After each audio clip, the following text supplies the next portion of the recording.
स्वच्छता सर्वेक्षण 2021 में हरियाणा को मिला दूसरा स्थान। प्रदेश के 7 शहरों ने बनाई जगह। सीएम मनोहर ने दी प्रदेशवासियों को बधाई। कृषि कानून वापसी को लेकर कांग्रेस की विजय रैली। कृषि कानून वापसी को कांग्रेस ने बताया किसानों की जीत। ये विपक्ष की साल भर चली लड़ाई का है परिणाम। पलवल के आलापुर गांव में हुआ खूनी संघर्ष। दो पक्षों के बीच हुए झगड़े में जमकर चले लाठी डंडे और कुल्हाड़ी। झगड़े में कई लोग बुरी तरह घायल, सभी अस्पताल में भर्ती।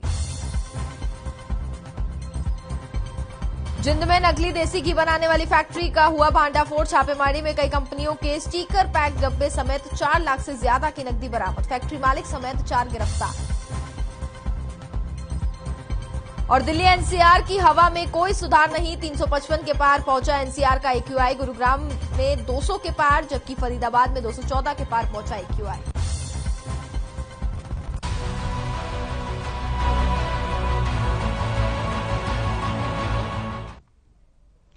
नमस्कार, मैं हूं आपके साथ कनिका अरोरा और आप देख रहे हैं हर खबर हरियाणा। और मेट्रो सिटी में आपका स्वागत है। तो बुलेटिन की शुरुआत करेंगे हम इस वक्त की बड़ी खबरों के साथ।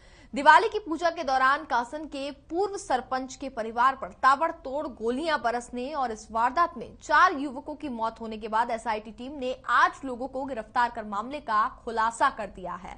आपको बता दें कि हत्याकांड के मास्टरमाइंड रिंकू के पिता, साले और कुछ रिश्तेदारों समेत 2 नाबालिग युवकों को भी एसआईटी टीम ने गिरफ्तार कर लिया है। तो इस पूरे मामले पर अब आगे पूछताछ जारी होगी। 4 युवकों की हत्या का मामला था। ये इसमें कासन में जो दिवाली वाले दिन घटना हुई थी फायरिंग की, जिसमें हमने अब तक 8 लोगों को गिरफ्तार किया है, जो उसमें इस सारे हत्याकांड में उनकी भूमिका रही थी। और हम कुछ और जो बाकी बचे हुए हत्या आरोपी हैं उनकी तलाश कर रहे हैं और मुझे उम्मीद है बहुत जल्दी हम और भी गिरफ्तारियां करेंगे इसमें। और इसमें जो भी शामिल रहे हैं लोग, किसी को नहीं छोड़ा जाएगा। बहुत जल्द सबकी गिरफ्तारी की जाएगी।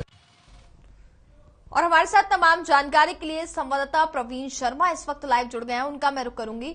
प्रवीण, इस पूरे मामले पर जैसा कि जानकारी मिल पा रही है, तमाम लोगों को गिरफ्तार कर लिया गया है। इसमें कई लोग परिवार के ही शामिल बताए जा रहे हैं। तो क्या कुछ अपडेट है जो हाल फिलहाल अभी हमें मिल पा रहा है?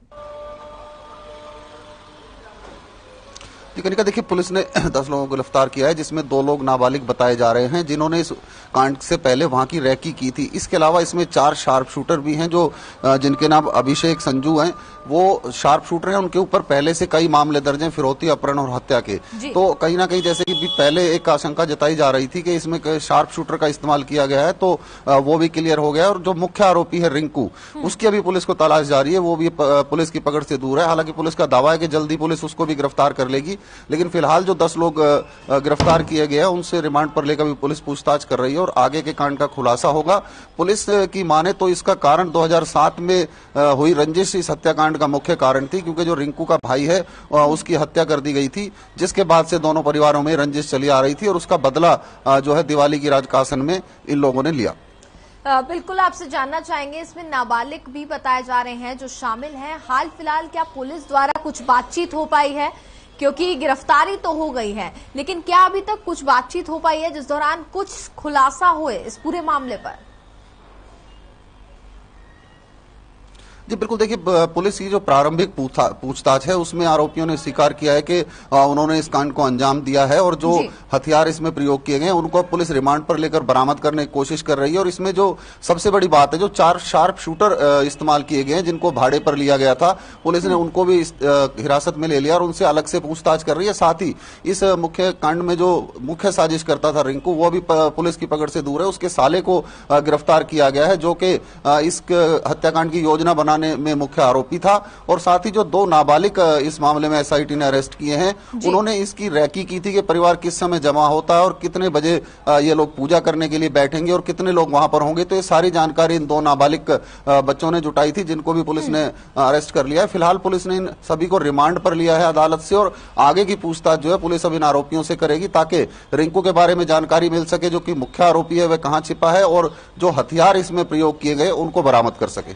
बिल्कुल प्रवीण, आपसे ये भी जानना चाहूंगी, फिलहाल कई लोगों को तो गिरफ्तार कर लिया गया है, इसमें जो तमाम आरोपी हैं, तो रिंकू को लेकर के कुछ पूछताछ हो पाई है? आखिर वह कहां छुपा बैठा है? जी देखिए, रिंकू की तलाश में जो लगातार पुलिस की टीमें छापेमारी कर रही हैं। पुलिस ने 8 टीमें अपनी गठित की हुई थी इस हत्याकांड के बाद से ही, जो लगातार दबिश दे रही थी संभावित ठिकानों पर। अब उम्मीद ये की जा रही है कि वो जल्दी पुलिस की गिरफ्त में होगा, क्योंकि जिस तरह से उसके साले को गिरफ्तार किया गया है और उसके ससुराल के एक अन्य व्यक्ति को गिरफ्तार किया है, कहीं ना कहीं रिश्तेदारी में या कहीं वो छिपा हो सकता है और उसकी जानकारी लेकर पुलिस की टीमें लगातार दबिश कर रही हैं और उम्मीद यही की जा रही है कि जल्द वो पुलिस की गिरफ्त में होगा, क्योंकि ये एक बहुत बड़ा हत्याकांड था जिसमें 4 लोगों की मौत हो गई थी, जिसके बाद से इलाके में एक दहशत का माहौल हो गया था कि जिस तरह सरेआम एक घर के अंदर ताबड़तोड़ घुसकर ताबड़तोड़ गोलियां बरसाई गई, वो कहीं ना कहीं एक प्रश्न चिन्ह बन गया था गुरुग्राम पुलिस के लिए, जिसके लिए लगातार पुलिस अपनी छवि सुधारने के लिए छापेमारी कर रही थी और 10 आरोपियों को आखिर पुलिस ने गिरफ्तार करने में कामयाबी हासिल की है। बिल्कुल प्रवीण, आप इस पूरे मामले पर नजर बनाए रखिए और तमाम अपडेट हम तक पहुंचाते रहिए। फिलहाल बहुत बहुत शुक्रिया आपका तमाम जानकारी के लिए। तो आपको बता दें कि इस पूरे मामले पर 8 से ज्यादा लोगों की गिरफ्तारी फिलहाल हो चुकी है और अब आगे इस पूरे मामले पर पूछताछ की जा रही है और मुख्य आरोपी रिंकू की तलाश फिलहाल जारी है। तो चलिए खबरों में आगे बढ़ते हैं। पलवल के आहलापुर गांव में 2 पक्षों के बीच किसी बात को लेकर के आपस में विवाद हो गया था और आपको बता दें कि ये विवाद काफी ज्यादा बढ़ गया, जिसके बीच जमकर लाठी डंडे और कुल्हाड़ी चले, जिसमें करीब दर्जन भर लोग गंभीर रूप से घायल हो गए। झगड़े का वीडियो भी सोशल मीडिया पर जमकर वायरल हो रहा है, जिसमें एक पक्ष दूसरे पक्ष के घर में घुस करके लाठी डंडों से हमला करते हुए दिखाई दे रहा है। फिलहाल पुलिस ने मामले में दोनों पक्षों की शिकायत पर करीब 2 दर्जन लोगों के खिलाफ मामला दर्ज कर आगे की कार्रवाई शुरू कर दी है। तस्वीरों में आप साफ तौर पर देख सकते हैं 2 पक्षों के बीच जमकर विवाद हुआ है और विवाद काफी बढ़ गया कि आप साफ तौर पर देख सकते हैं लाठी डंडे एक दूसरे पर बरसाए जा रहे हैं। पलवल से ये तस्वीरें हम आपको दिखा रहे हैं। इस बीच महिलाएं भी इसमें शामिल हैं। मारपीट का यह वीडियो इंटरनेट पर काफी तेजी से वायरल हो रहा है और इसमें आपको बता दें कि करीब दर्जन भर लोग गंभीर रूप से घायल भी बताए जा रहे हैं। पर बढ़ता आप साफ तौर पर इस वीडियो में देख सकते हैं कि किस तरीके से एक दूसरे के साथ मारपीट करते हुए लोग नजर आ रहे हैं। इसमें बुजुर्ग भी शामिल हैं, महिलाएं भी शामिल हैं, तमाम पुरुष इसमें शामिल हैं। आप तस्वीरों में देख सकते हैं कि किस तरीके से ये मारपीट करते हुए नजर आए। न जाने किस बात को लेकर कि विवाद इतना बढ़ गया कि दोनों तरफ से जमकर लाठी डंडे बरसे हैं।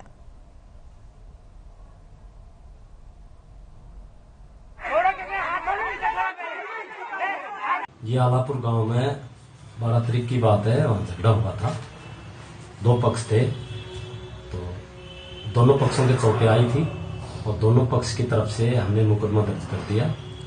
जो ब्राह्मणों की तरफ से मुकदमा है उसके अंदर हमने 2 आदमी गिरफ्तार कर लिए हैं और जो दलित पक्ष से है उसमें अभी से कोई गिरफ्तारी नहीं की।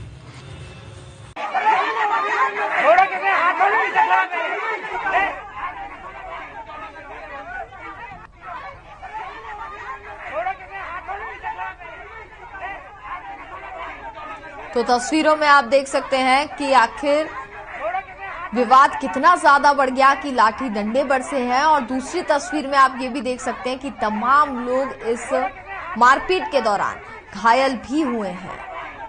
तो पक्षों के बीच ये खूनी संघर्ष देखने को मिला। इस मारपीट में तमाम महिलाएं भी शामिल थे, बुजुर्ग भी शामिल हैं और कई पुरुष भी इसमें शामिल हैं।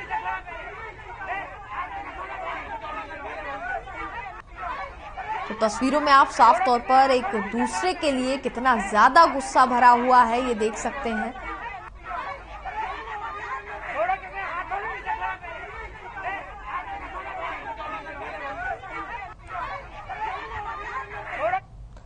हमारे साथ तमाम जानकारी के लिए संवाददाता सौरभ वर्मा इस वक्त लाइव जुड़ गए हैं, उनका मैं रुख करूंगी।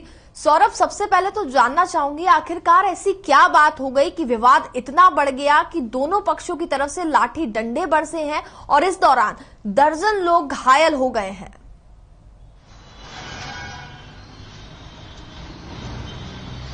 जी बिल्कुल, देखिए कनिका जी ये शहर थाना क्षेत्र अंतर्गत गांव आलापुर की जो घटना है और गत 12 नवंबर की जो घटना है जिसका वीडियो भी आप साफ तौर से वीडियो जो टीवी स्क्रीन पर देख सकते हैं, जो वीडियो हालांकि अभी जो यही कहना है कि इस बात को लेकर दोनों पक्षों का देखा आपस में हुआ और उस दौरान जो है दोनों पक्षों के दर्शन माफी गई है और बड़ी कमेटी रकम दर्जन है ये लोग थे जिसका बताए जा रहे हैं कि उपचार अस्पताल से चल रहा है। हालांकि जो पुलिस प्रशासन के अगर हम बात करें तो जो यहाँ अधिकारी है उनके हमारी बातचीत इसका कहना है दोनों तरफ से इनको शिकायतें प्राप्त हुई है, जिस पर उन्होंने जो है 2 दर्जन के करीब लोगों के साथ मुकदमा दर्ज कर लिया है। एक पक्ष की तरफ से 2 लोगों को पुलिस ने गिरफ्तार भी कर लिया है। पुलिस का कहना है कि इस मामले में बारीकी से जांच की जा रही है और जांच में जो भी तथ्य पुलिस के हाथ लगते हैं उसी आधार पर आगे की कार्रवाई की जाएगी। एक बात सामने निकल कर आ रही है कि जिनमें बच्चों का किसी बात को लेकर झगड़ा हुआ था उसी बात को लेकर ये जो झगड़ा इतना बड़ा जिसको लेकर जो दोनों पक्षों में जो आपस में जो एक दूसरे पर जो लाठी डंडे और कुल्हाड़ी से हमला किया। बिल्कुल सौरभ, फिलहाल बहुत बहुत शुक्रिया आपका तमाम जानकारी के लिए। तो खबरों में आगे बढ़ते हैं। प्रधानमंत्री नरेंद्र मोदी द्वारा कृषि कानूनों की वापसी के ऐलान के बाद से राजनीतिक गलियारों में हलचल तेज हो गई है। इसी के तहत कांग्रेस पूरे देश में किसान विजय दिवस मना रही है। चंडीगढ़ स्थित कांग्रेस भवन में पूर्व सीपीएस रामकिशन गुर्जर ने प्रेस वार्ता कर पीएम मोदी द्वारा कृषि कानूनों की वापसी को किसानों की जीत बताया है।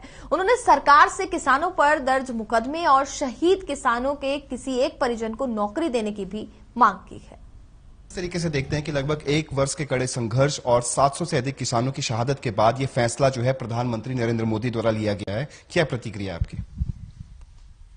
एक लंबी लड़ाई थी जो किसानों ने 1 साल लगा दिया। इस आंदोलन को 1 साल से ऊपर का समय हो गया और आखिर में मैं इसको देखता हूं ये किसानों की जीत है। मोदी जी को झुकना पड़ा और मैं तो समझता हूं कि अगर ये शुरू में ही इस बात को मान लेते तो इसके अंदर जो देश का इतना बड़ा नुकसान हुआ, जो किसानों का नुकसान हुआ, अर्थव्यवस्था चौपट होगी, जो 700 परिवार किसानों के उजड़ गए, जिनकी शहादत हुई है 700 लोगों की, तो मैं समझता हूं ये नुकसान हिंदुस्तान को ना उठाना पड़ता। सर, अभी भी बहुत से ऐसे किसान जत्थे हैं जो बॉर्डर्स पे धरना स्थलों पर डटे हुए हैं। उनका साफ तौर पर कहना है कि जब तक जो है एमएसपी को लेकर जो है कानून नहीं बनाए जाते और भी कई मुद्दे हैं उनके, तो किस तरीके से देखते हैं किसानों के इस बयान को? उनकी जायज मांग है ये और बीजेपी सरकार को मानना चाहिए। वादे किए थे बीजेपी सरकार ने, एमएसपी की बात है 2022 में आय दुगनी हो जाएगी किसानों की, उसके साथ साथ स्वामीनाथन रिपोर्ट लागू होगी, कई वादे किए हुए हैं और ये किसानों की जायज मांग है, वो मान लेनी चाहिए। जी सर, 700 से अधिक किसानों की मौत हो चुकी है इस किसान आंदोलन के अंदर और साथ ही साथ बहुत से किसानों के ऊपर जो है मुकदमे दर्ज हैं। उस पर क्या कहना चाहेंगे? बिकॉज कांग्रेस जो थी, पहले भी ऐलान किया गया था कि कांग्रेस जो है समूचे प्रदेश के किसानों की मुफ्त में मुकदमे लड़े जाएंगे। उसके ऊपर क्या प्रतिक्रिया आपकी? आपको ध्यान होगा कि हमारी पार्टी की अध्यक्षा कुमारी शैलजा जी ने यहीं पे कहा था कि किसानों के ऊपर जो भी मुकदमे है उसको कांग्रेस पार्टी की तरफ से हर संभव मदद की जाएगी और जो भी मुकदमे है कांग्रेस पार्टी उसको लड़ेगी। और हमने जहां भी जरूरत पड़ी हमारी तरफ से पार्टी के लोग, वकील हमारे यहाँ जो वो पहुंचे। और उसके साथ साथ मैं आपको थोड़ा ध्यान दिलाना चाहूंगा कि जब ये आंदोलन शुरू हुआ था तो पहले दिन से कांग्रेस पार्टी ने इसका समर्थन किया। राहुल गांधी जी ने ट्रैक्टर यात्रा शुरू की, पंजाब से शुरू की थी और पीपली में, हरियाणा में कुरुक्षेत्र में इसका समापन किया था। हमारी पार्टी की अध्यक्ष बहन कुमारी शैलजा जी हर बॉर्डर पे जाके, हर टोल प्लाजा पे जाके, जहां भी किसान धरने पे बैठे थे वहां जाके उनका हौसला बढ़ाया, समर्थन किया। और उसके साथ साथ 31 दिसंबर को, पिछले 31 दिसंबर को, जहां पूरा दुनिया नए साल के जश्न मना रही थी, तो हमारी अध्यक्षा बहन कुमारी शैलजा जी सिद्धू बॉर्डर पे पूरी रात सर्दी के अंदर किसानों के साथ बैठ के वहां पे उनको समर्थन किया था। किस तरीके से देखते हैं, जैसे 700 से अधिक किसानों की मौत हो चुकी है, कंपनसेशन की बात हो रही है, नौकरी की बात हो रही है, किस तरीके से देखते हैं कंपनसेशन मिलना चाहिए? बहुत से बयान भी सामने आए, सत्ताधारी पक्ष के भी बयान सामने आए, किस तरीके से देखते हैं सर? देखिए, जिनों की शहादत हुई है वो परिवार उजड़ गए हैं। ये जिम्मेदारी बन जाती है सरकार की कि उनकी मदद हो, और उसको मदद करने का तरीका उनके परिवार में से किसी को सरकारी रोजगार मिले और उसके साथ मुआवजा मिले। और एक और जो मांग है, जो किसानों के ऊपर लाठीचार्ज हुआ था, मुकदमे दर्ज किए गए थे, वो मुकदमे भी खत्म करने चाहिए, उनको वापस लेना चाहिए। सर, ये तो किसान आंदोलन की बात थी कि इस पे प्रधानमंत्री नरेंद्र मोदी ने खुद माफी मांगी है, लेकिन आज सूबे के गृह मंत्री अनिल विज ने ट्वीट किया, वहां बाकायदा जो है कांग्रेस को 1984 के दंगों की बात बताई, उसको लेकर क्या कुछ कहेंगे आप? देखिए, आज किसानों की जीत है तो उसमें विज साहब को भी शामिल होना चाहिए। उस जीत में किसानों को बधाई देनी चाहिए, किसानों को समर्थन करना चाहिए और ये बताना चाहिए कि 1 साल चाहे हो गया पर हमने ये बिल वापस ले लिए। अब उस बात को कहीं दाएं बाएं ले जाए, उसका क्या फायदा है? आज तो किसानों की जो जीत है, जो उसका समर्थन खुले मन से सभी को करना चाहिए। बहुत बहुत शुक्रिया सर। तो ये थे हमारे साथ पूर्व सीपीएस रामकृष्ण गुर्जर, जिन्होंने साफ शब्दों में कहा कि ये किसानों की बहुत बड़ी जीत है, जिसके चलते सरकार को फैसला बदलना पड़ा। चंडीगढ़ से हर खबर हरियाणा के लिए रवि चंदेल के साथ कैमरामैन अशोक की रिपोर्ट। कृषि कानून रद्द होने पर गुरुग्राम में कांग्रेस नेता और पूर्व मंत्री कैप्टन अजय सिंह यादव ने प्रेस वार्ता की। कैप्टन अजय सिंह यादव ने कहा कि किसान आंदोलन में किसानों ने खूब पसीना बहाया है। इसके साथ ही प्रधानमंत्री ने कहा कि वो कृषि कानून किसानों को समझा नहीं सके, जबकि खुद प्रधानमंत्री काले कानून को समझ ही नहीं पाए हैं। कृषि कानून से सिर्फ उद्योगपतियों को फायदा पहुंचाने का मकसद था। वहीं कृषि कानून रद्द होना किसानों की जीत है, जबकि अडानी और अंबानी की हार है। वहीं कांग्रेस नेता पंकज रावल ने कहा कि जिन किसानों को आंदोलन के दौरान मौत हुई है, उनको सरकार मुआवजा दे। क्या जी आप कहते हैं? देखिए, अगर इस प्रकार की बात किसी दूसरे देश में हो जाती, आ जाओ तमर साहब बैठ जाओ। हाँ, अगर किसी दूसरे देश में अगर हो गया होता तो प्रधानमंत्री का इस्तीफा ले लेते लोग। तो हम मांग करते हैं कि प्रधानमंत्री अपना इस्तीफा दे, फ्लोर ऑफ द हाउस में इस्तीफा दें और दोबारा चुनाव कराएं, ताकि उनको अपनी लोकप्रियता का पता लगे कि कितने वो लोकप्रिय हैं देश के अंदर। और देखिए, आज चीन जो है डोकलम में और अरुणाचल प्रदेश में हमारी सीमा के अंदर आके घुस गया। महंगाई है, बेरोजगारी है, भ्रष्टाचार। अभी आपने देखा होगा हरियाणा में अभी पेपर जो है 30-30, 40-40 लाख रुपए में एचसीएस ऑफिसर के जो है पेपर लीक किए जा रहे हैं। क्या वहीं फरीदाबाद में भी कांग्रेस ने कृषि कानून वापसी को लेकर के विजय दिवस मनाया। वहीं प्रभारी संवाददाता पूजा शर्मा ने कांग्रेस कार्यकर्ताओं से बात की। देखिए आपकी खास रिपोर्ट। कृषि कानूनों के निरस्त होने की घोषणा के बाद कांग्रेस आज विजय दिवस मना रही है। साथ ही साथ महंगाई के मुद्दे पर भटकल विधानसभा क्षेत्र में कांग्रेसी नेता विजय प्रताप के नेतृत्व में आज पद यात्रा का आयोजन किया जा रहा है। विजेंद्र कादियान जी हमारे साथ, कांग्रेस के पूर्व मंत्री मौजूद है। सर, विजय दिवस मना रही है, कितनी किसानों के साथ कांग्रेस उत्साहित है? कांग्रेस पूरी उत्साहित है कि ये हम मानते हैं कि किसानों के संघर्ष ने ये विजय हासिल की है और उसमें कांग्रेस का पूरा योगदान रहा है। कांग्रेस पार्टी शुरू से किसान के साथ खड़ी है, खड़ी रहेगी और किसान आज विजय, जो किसानों की जीत हुई है, उसको लेकर कांग्रेस पार्टी सारे देश में आज किसान विजय दिवस के रूप में मना रही है। क्या लगता है सर, इतने समय बाद एकाएक प्रधानमंत्री को क्यों ऐसा लगा कि ये कृषि कानून के बारे में वो कुछ किसानों को नहीं समझा पा रही है? सिर्फ एक ही कारण है, किसानों को समझाने की। इसमें कोई बात नहीं, ये कानूनी गलत थे, लेकिन जब मुख्य प्रधानमंत्री जी को लगने लग गया कि ना यूपी में तेरी सरकार बनने वाली, ना पंजाब में बनने वाली और सारे देश से भाजपा की छुट्टी होने वाली है, तब प्रधानमंत्री ने उस प्रेशर में और साथ साथ कांग्रेस पार्टी का जो समर्थन सहयोग किसान को रहा, उसके प्रभाव से ये तीनों कानून वापस लेने पड़े। जी जी बिल्कुल, कांग्रेस के दबाव में कानून वापस लिए। और देखिए, महंगाई के मुद्दे पर और कृषि कानून निरस्त होने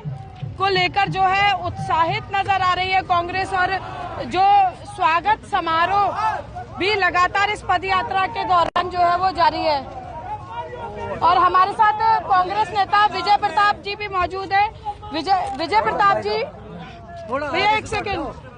विजय जी, आज विजय दिवस भी मना रही है विजय प्रताप के गढ़ में कांग्रेस, और साथ साथ महंगाई के मुद्दे पर भी पदयात्रा निकाली जा रही है। किसकी जीत किसकी हार मानते हैं कृषि कानून? मैं इसको इस रूप में लेता हूँ कि मोदी ने अपनी भूल स्वीकार की है, ये जरूरी भी था, लेकिन जो 700 से ज्यादा शहीद हुए हैं किसान, उनको जब तक न्याय नहीं मिलेगा उनसे माफी मांगनी चाहिए और हर परिवार को 1 करोड़ रुपए मुआवजा दिया जाए और एमएसपी को कानून बनाया जाए जब असली प्रायश्चित होगा मोदी सरकार। और इस यात्रा में जिस तरह से लोगों का हुजूम उमड़ कर आ रहा है, कहा जा सकता है कि पीएम मोदी द्वारा जो ये घोषणा की गई है कांग्रेस के लिए कहीं न कहीं फायदे का सौदा साबित हो रही है। कैमरा पर्सन शिवम के साथ फरीदाबाद से पूजा शर्मा, हर खबर हरियाणा। वहीं फरीदाबाद में जहां कांग्रेस के पूर्व मंत्री बृजेंद्र कादियान ने बड़ा बयान दिया है। पूर्व मंत्री बृजेंद्र ने कहा कि डर कर बीजेपी ने कृषि कानून वापस लेने का निर्णय लिया। इसके अलावा कादियान ने यह भी कहा कि बीजेपी ये फैसला लेने से डर रही थी। आपको बता दें कि विजय दिवस के रूप में आयोजित कार्यक्रम में पूर्व मंत्री ने शिरकत की, जहां उन्होंने ये बयान दिया है। का जो संघर्ष लगभग 1 साल से किसान सड़कों पर बैठे थे और किसानों ने जो संघर्ष किया और उस संघर्ष में जो कांग्रेस पार्टी ने भी अपना साथ दिया, मैं समझता हूं कि उसी का ये परिणाम है कि मोदी जी की मजबूरी हो गई इन कानूनों को वापस लेने की। तो ज्यादा सरे तो मैं ये कहूंगा कि किसानों के संघर्ष को जाता है और उसमें साथ साथ जो कांग्रेस पार्टी ने अपना समर्थन और सहयोग किया वो भी कांग्रेस पार्टी को जाता है।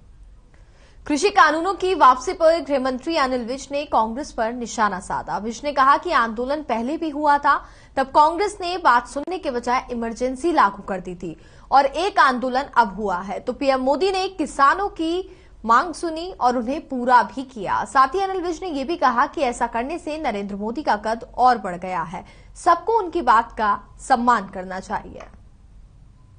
आंदोलन पहले भी हुआ था, नेता थे श्री जयप्रकाश नारायण, नारा था संपूर्ण क्रांति। देश में सत्तारूढ़ पार्टी थी कांग्रेस, प्रधानमंत्री थी इंदिरा गांधी। उन्होंने लोगों की बात मानने की बजाय 25 जून 1975 को इमरजेंसी लगाकर सारे नेताओं को जेल में डाल दिया था। एक आंदोलन अब हुआ है किसानों का 3 बिलों को लेकर। सत्तारूढ़ पार्टी है भारतीय जनता पार्टी, प्रधानमंत्री हैं नरेंद्र मोदी। उन्होंने बहुत आदरपूर्वक तीनों बिलों को वापस लेने की घोषणा कर दी। ये अंतर है भारतीय जनता पार्टी और कांग्रेस में।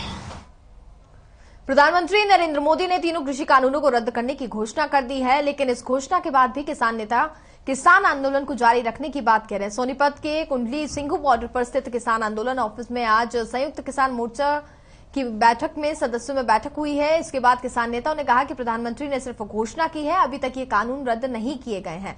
वहीं किसान नेताओं ने यह भी कहा कि अभी उनकी मांग पूरी नहीं हुई है, अभी एमएसपी पर कानून बनाने की भी बात कही जा रही है।